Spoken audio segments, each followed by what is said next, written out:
Hi, it's Mike Erlob with Flex Physical Therapy, and I want to talk to you today about the importance of your ankle strength, especially ankle strength in relationship to your ability to walk and also improve your balance and decrease your fall risk.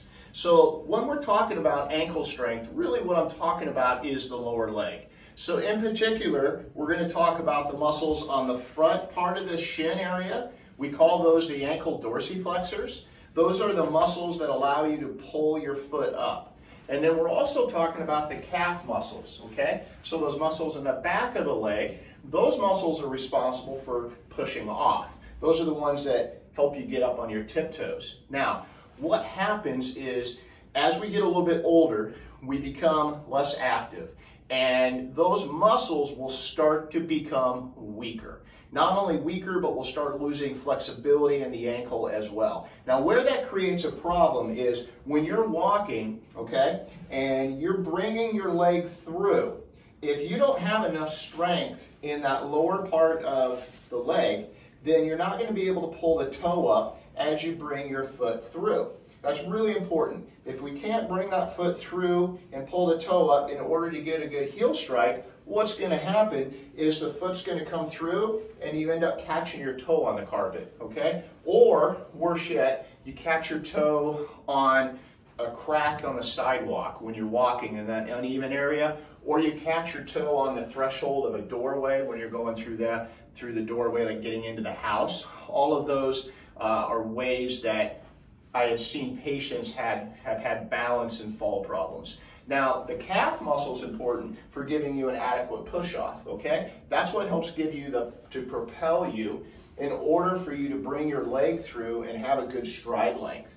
Because one of the other things we see is I'll see individuals shortening their stride length. So they'll have poor toe clearance and poor stride length.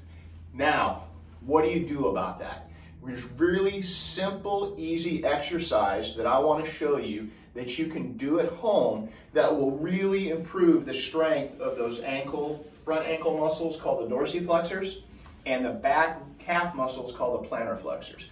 So what I want you to do, and it's really, really important here that you be safe, okay? So if you do have problems with your balance, I really want you to be safe, and I want you to make sure when you do this exercise that you hold on to something. So if you come over to, say, your kitchen counter, all right, and we're just going to use this table, but if you had, your kitchen counter or a table, you're going to put your hands right on that, and that helps you get some balance. And then what I want you to do is stand up on the tiptoes, okay?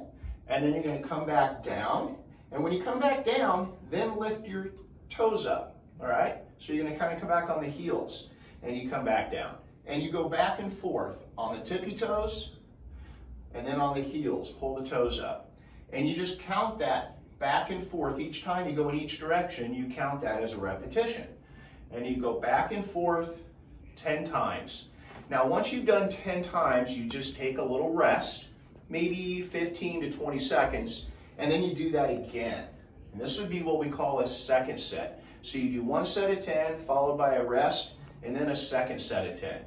And then you rest, and if you can, do a third set of 10, okay? You want to do 3 sets of 10, going up on the tippy toes and then up on the heels. Now, pay close attention, especially when you go up on your heels, that you're not just leaning your body backwards, okay? I see that happen a lot of times in the clinic, that we'll just kind of push our hips back to try and get that elevation of those toes.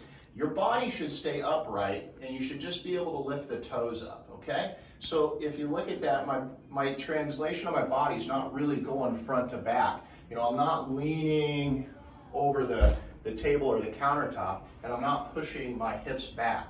I'm keeping my body upright, and I'm just going up and back and forth. And there's a little bit of translation to the front, but not much, okay? So if you can't do that, if you can't get up on the tiptoes very well without really leaning forward, or you can't get on the heels without pushing your hips back, what you should do is use a chair, okay? So this would be if that exercise is too difficult. All you're going to do is sit down, and in the chair with your feet directly underneath, so you want your ankles underneath your knees, So if I sit on the side, right, that's at a right angle.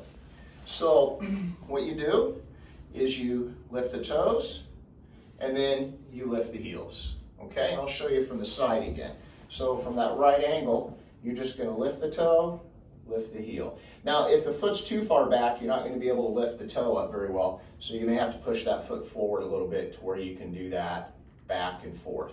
And you can do 3 sets of 10 from a seated position until you get strong enough to where you can do that from a standing position.